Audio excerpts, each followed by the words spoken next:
দাঁড়াও, আপলোড হয়ে নিক। হ্যাঁ, হয়ে গেছে, চলো শুরু করি।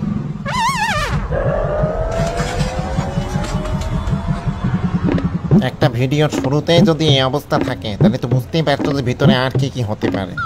মোটো ব্লগ 1 আর 2-তে তো মনে করো যে আমি তোমাদেরকে দিনে দুপুরে ঘটে যাওয়া কিছু কাহিনী দেখাইছিলাম, কিন্তু মোটো ব্লগ 3-তে তোমাদের আমি রাতের অন্ধকারে ঢাকা শহরে ঘটে যাওয়া কিছু অদ্ভুত অদ্ভুত দেখো। মানে এদের ভয় ডর বলতে কিছু নাই। দেখ, দুইটা বাসের মাঝখান দিয়ে রাস্তা পার হচ্ছে। দেখো, এই যে মোটো ব্লগ 1-এ আমি এই যে দুজনের পায়ে পা মিলায় হাঁটে আসার একটা সিন দেখাইছিলাম না? হ্যাঁ, ওটা ছিল 2021 সালের কাহিনী। হ্যাঁ, আর এখন 2024 সালে ওই একই জায়গায় ওই একই ভাবে দুজন পায়ে পা মিলে রাস্তা পার হচ্ছে। দেখো তো ভয় লাগে না এসব দেখলে?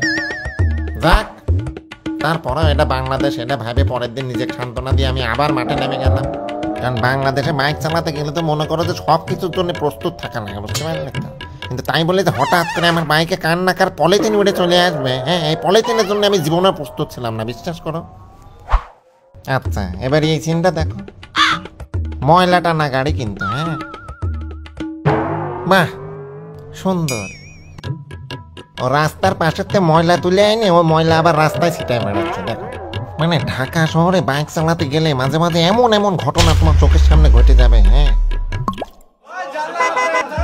দেখ, মনে হচ্ছে যে পদ্মা সেতু নিয়ে যাচ্ছে ও ট্রাকে করে। মানে এরকম বড় একটা জিনিস এরকম ছোট একটা রাস্তা দিয়ে নিয়ে যাওয়া, এটা খালি বাংলাদেশেই সম্ভব। দেখো, ওর জন্য পুরো পৃথিবীটাই থেমে আছে মনে হচ্ছে।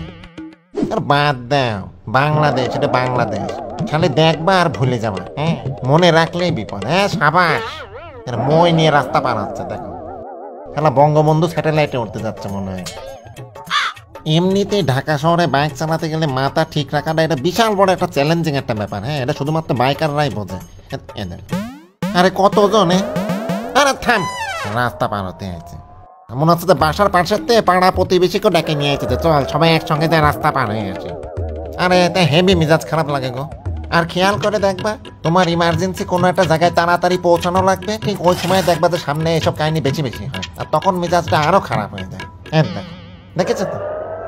মানে মনে হচ্ছে তো বাড়ির থেকে শপথ করে বাইর হয়েছে। হ্যাঁ, আজকে ঠিক এই সময় এই জায়গাটাতে পায়ে রেখে আমি রাস্তা পার হবো, ঠিক আছে জীবনে।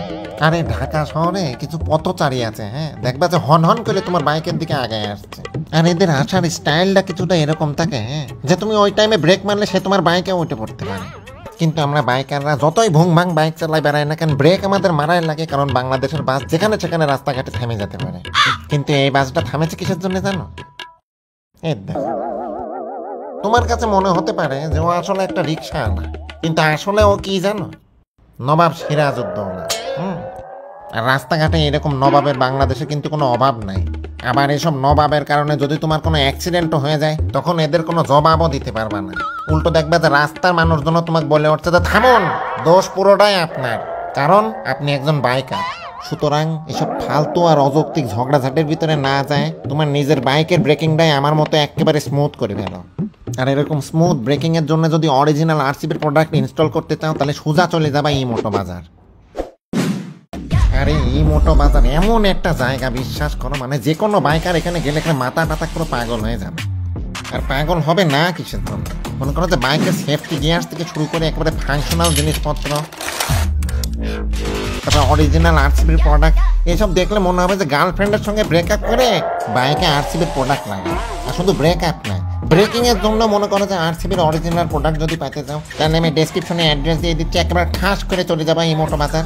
আর ইমোটো বাজারের একটা জিনিস আমার কাছে পার্সোনালি অনেক বেশি ভালো লাগেছে, সেটা হচ্ছে যে বাংলাদেশের কথা চিন্তা করে ওরা রোড সেফটি আর স্মুথ ব্রেকিং এর কিছু ইকুইপমেন্ট নিয়ে আছে, যেগুলো অলরেডি আমি আমার বাইকে লাগাই ফেলেছি, কি আছে জীবনে।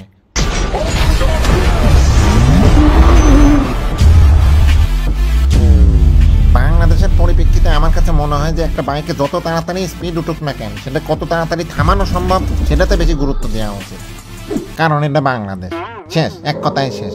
হ্যাঁ, দেখেছো তো, মানে প্যাসেঞ্জার রীতিমতো লাফ মারার জন্য রেডি হয়ে গেছে। হ্যাঁ, অথচ নবাবের কোনো ভয়ই নেই। অতএব বুঝতে পারিছো তো, অকারণে বলছি না, কিন্তু এই সবসময় এরকম স্মুথ গ্যাপ মারার কথা চিন্তা না করে মাঝে মাঝে বাইকের স্মুথ ব্রেকিং এর কথাও একটু চিন্তা করো, কারণ বাংলাদেশের ম্যাক্সিমাম বাইকের অ্যাক্সিডেন্ট হয় হচ্ছে অন্যজনের দোষে। মানে এমন একটা দেশে বাইক চালাই আমরা, হ্যাঁ, যেখানে পুলিশও মনে করে যে পিছনের দিক না তাকাই বাসার থেকে নামিয়ে হন হন করে হাঁটা শুরু করে দেয়, সেখানে তুমি কার কাছে যাই কি বলবো বলো? একটা কাজ তোমরাই বলো। আমি অনেক চেষ্টা করেছিলাম ওর চেহারাটা ভিডিওর ভিতরে আনার, কিন্তু জ্যামের কারণে আটকে গেছি। ও জ্যামের থেকে মনে হলো যে কোনো দেশে ফ্লাইওভার দেয় যাতে জ্যাম একটু কমে, আর বাংলাদেশে ফ্লাইওভারের উপরেই মাঝে মাঝে জ্যাম বেঁধে যায়। দেখো তাও বহুত ঝামেলা টামেলা করে সামনের দিকে আগায় যায়, কি দেখি জানো? হ্যাঁ দেখো, তোমার দেখে মনে হতে পারে যে অনেকদিন পরে হয়তো বা দুই বিয়ের দেখা হয়ে গেছে বলে একজন আরেকজনের জড়ায় ধরেছে, কিন্তু আসল কাহিনী হচ্ছে একজন আরেকজনের গাড়ি অলরেডি ঝাড় খাওয়াই দিচ্ছে, এখন যাতে ও পালায় না যেতে পারে এই জন্য এইভাবে ঠাইছে হোক ধরে রেখে দিচ্ছে। কি মনে করেছ অত সুখের জায়গা বাংলাদেশ না? হ্যাঁ আচ্ছা যাই হোক, ফ্লাইওভারতে নামতে না নামতে কি দেখি জানো? ব্যাটম্যান, তাও আবার ঘাড়ে ব্যাগ আলা ব্যাটম্যান। কিন্তু দুঃখের বিষয় হচ্ছে যে এই বাংলাদেশের জ্যামের ভিতরে পড়লে ব্যাটম্যানও নর্মাল ম্যান হয়ে যায়। কিন্তু এই ব্যাটম্যান নর্মাল ম্যান হয়ে গেলেও এই জ্যামের ভিতরে কিছু নর্মাল ম্যানকে আবার অ্যাবনর্মাল অ্যাভেঞ্জারের মতো আচরণ করতে দেখা যায়। দেখো সে তার আঙ্গুল দিয়ে বাইক থামানোর চেষ্টা করছে। যাও তো সামনের থেকে, ছাতা করছে সামনে এসে। অবশ্য কিছু অ্যাভেঞ্জার আছে যারা গায়ের জোরে রাস্তা পার হওয়ার চেষ্টা করে। দেখ মানে মার মোর খাইয়ে তারপরে সে গায়ের জোরে রাস্তা পার হয়ে গেল। অবশ্য আমরা বাইকাররা এখন দিনে রাতে চোখের সামনে এরকম অগণিত অ্যাভেঞ্জার দেখতে দেখতে একেবারে অভ্যস্ত হয়ে গেছি বলা যায়। আর আমরা শুধু অ্যাভেঞ্জার না, আমরা আরো দুইটা জিনিস দেখে অভ্যস্ত। কি জানো? Tom and Jerry. বুঝতে পারছো কিসের কথা বলছি?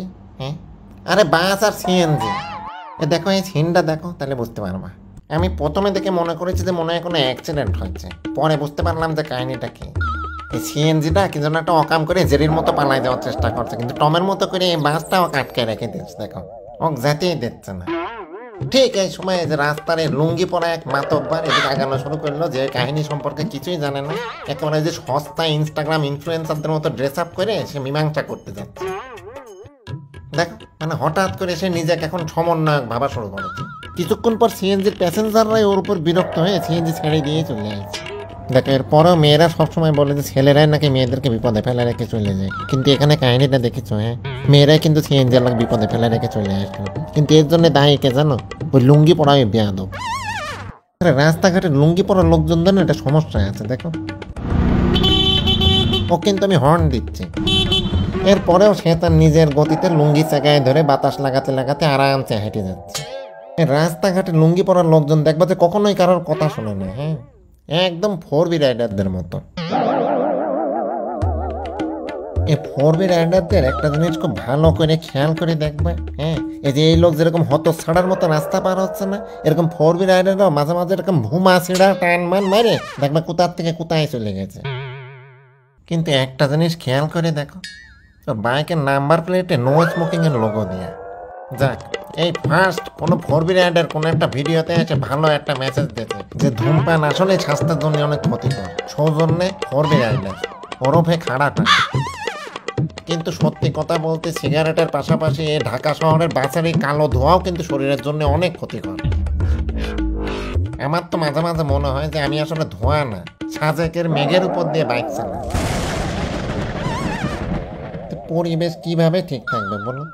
দেখো বাসের থেকে কালো ধোঁয়া মারছে, হ্যাঁ অথচ বাসের গায়ে কি লিখে রেখেছে দেখো, all the way first class. চলো অল দ্য ওয়ে কালো ধোঁয়া মেরে ফার্স্ট ক্লাস দাবি করছে। পলকে পলকে মিথ্যে কথা, শালা মিথ্যাবাদী কোথাকার। এসব মিথ্যে কথা বলার দরকার আছে? সত্যি বললেই তো হয়। যেমন এই যে রাজভোগ কুপন কোড ইউজ করলে তুমি 10% ডিসকাউন্টে অস্থির অস্থির কিছু টি শার্ট কিনতে পারবা, এই লিঙ্কে ভিডিও ডিসক্রিপশনে দেওয়া আছে, যেটা 100% সত্যি একটা কথা। আরও সত্যি কথা হচ্ছে যে এখানে শুধুমাত্র টি শার্ট না, half pant, full pant, trouser, মোজা, জাঙ্গিয়া সব কিছু একই ওয়েবসাইটে তুমি পাই যাবে। হ্যাঁ আর আমি যে লিঙ্কটা দিচ্ছি, লিঙ্কে ঢুকলে 10% ডিসকাউন্ট অটোমেটিক্যালি অ্যাড হয়ে যাবে। সুতরাং ভিডিও দেখা শেষ হলে ডেসক্রিপশনে দেওয়া এই লিঙ্কের ভিতরে এরকম লাভ দিয়ে ঢুকে তোমাদের যা ইচ্ছা তাই ইচ্ছা মতো 10% ডিসকাউন্টে পুরো ওয়েবসাইট ধরেই ছাতা খালি করে ফেলা, তো কি আছে জীবনে বিয়াদব কোথাকার। হ্যাঁ আরেকটা সত্যি কথা বলবো, ভিডিওর ভিতরে হঠাৎ করে প্রমোশন চলে আসলে তোমরা অনেক সময় অনেক উত্তেজিত হয়ে যাও। হ্যাঁ কিন্তু আমাদের উপর উত্তেজিত হয়েও না, বিশ্বাস করো। কেন জানো? কারণ এই ঢাকা শহরের গাড়িওয়ালারা এমনি আমাদের উপরে অনেক ক্ষেপে থাকে। কারণ গাড়ির সাইজ বড় হওয়ার কারণে ওরা মনে করে যে জ্যামের ভিতরে টুকটুক করে আস্তে আস্তে আগায়, কিন্তু আমরা বাইকাররা ওদের চোখের সামনে দিয়ে ওদেরই ভিতর দিয়ে সাইজ করে বাইরে চলে যাই, যে জিনিসটা ওরা শুধুমাত্র সাইজে বড় হওয়ার কারণে করতে পারে না। মানে বলতে পারো যে বাইকাররা গাড়িওয়ালাদের চোখে একেবারে চালতা ফিরতা রেড ফ্ল্যাগ। বিশ্বাস না হলে এই সিনটা দেখো, এই সাইকেল আলার সাথে ওই গাড়িওয়ালার অ্যাক্সিডেন্ট হলো। হ্যাঁ, গাড়িওয়ালা গাড়িটা সাইড করে গাড়িতে বের হয়ে এক বাইকারের ধরে মারা শুরু করে। দেখো, দেখেছো কতটা অসহায় আমরা। হ্যাঁ বেয়াদব টাকা। তবে গাড়িওয়ালারা যেরকম বাইকারদেরকে দেখতে পারে না, সেরকম আমরাও রাস্তার একটা জিনিস একেবারেই দেখতে পারি না। সেটা কি জানো? রাস্তার কুকুর। আরে দেখতে পারবো কি করে? কোনো কারণ নেই, অকারণে এসে দাঁড়িয়ে বসে। কোনো কাজ বলো তো? এটা আবার আমার দিকে আসছে না, সরে কেনতে? মানে আমি বুঝি না, রাস্তায় বাইক দেখলে ওদের হয় এটা কি? দেখ, একেবারে নবাবজাদার মতো রাস্তার মাঝখানে শুয়ে আছে। এই বাইকটার কারণে ওর মনে করো যে একটু উঠা লাগেছে বলে একদম হঠাৎ করে বাইকের পিছন পিছন তাড়াতাড়ি করে দিল। ধরতে পারে না, ধরতে পারে না। এটা দেখো, এটা হচ্ছে খুবই গাধা টাইপের একটা কুকুর। হ্যাঁ রে, একটা কাজ তোমরাই বলো। মানে এক কথায় পড়ালেখা না জানলে যা হয় আর কি। হ্যাঁ, ওরা যখন হঠাৎ করে এরকম তাড়বে না, হ্যাঁ, ওদেরকে দেখে কুত্তার বাচ্চা বললে গায়ে দেবা, বুঝতে পারলেন তো? ওদের কুত্তার বাচ্চা বললে কোনো পাপও হবে না, কেন জানো? কারণ ওরা তো আসলে কুত্তার বাচ্চা। তবে আমি একটা জিনিস খেয়াল করে দেখেছি, হ্যাঁ, এই আমাদের দেশি কুকুরগুলো এই নাশকতাগুলো বেশি করে, কিন্তু এই বিদেশি কুকুরগুলো মোটামুটি একটু ফ্রেন্ডলি আছে। যদিও তারপরেও ভয়ে দূরে বসে ছবি তুলেছিলাম, কিন্তু তারপরে ওরা যথেষ্ট ফ্রেন্ডলি আছে। আমার কথা বিশ্বাস না হলে তোমার বিদেশি কোনো ফ্রেন্ড বা চাচা মামা খালুর কাছে শুনে দেখো। আর আরেকটা জিনিস জানো, তোমাদের বিদেশি মামা চাচা খালু বা বন্ধু যে কেউ তোমাকে $1 যদি পাঠায়, তোমার অ্যাকাউন্টে $11 ঢোকা সম্ভব। বিশ্বাস হচ্ছে না, তাই তো?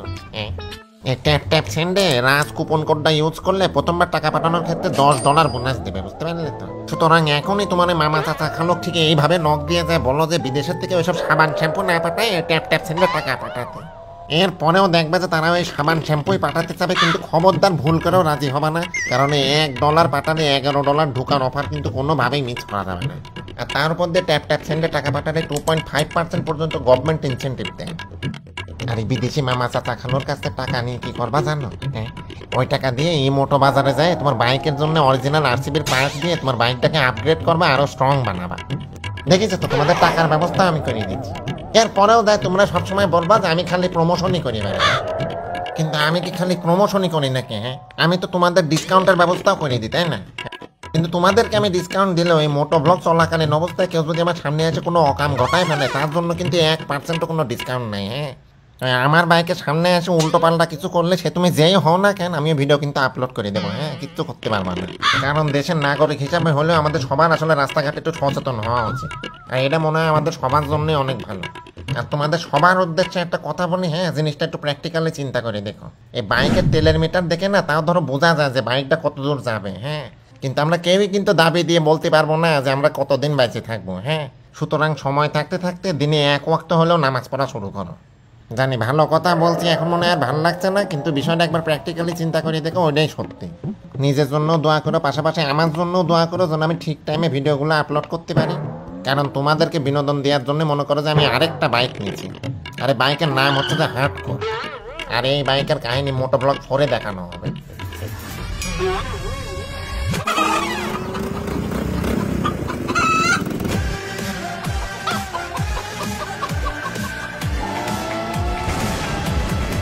আর আমি জানি মোটো ব্লগ 3 আমি অনেক দেরি করে আপলোড দিচ্ছি। হ্যাঁ, তার জন্য আমি সরি, কিন্তু লাস্ট তোমাদেরকে মন থেকে একটা সত্যি কথা বলি। হ্যাঁ, আই লাভ ইউ।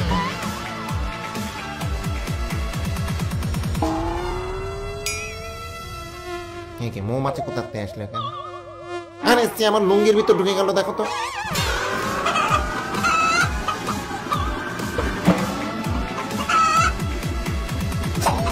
হ্যাঁ, শেয়ার দিও কিন্তু। গেলাম তাহলে। I love you.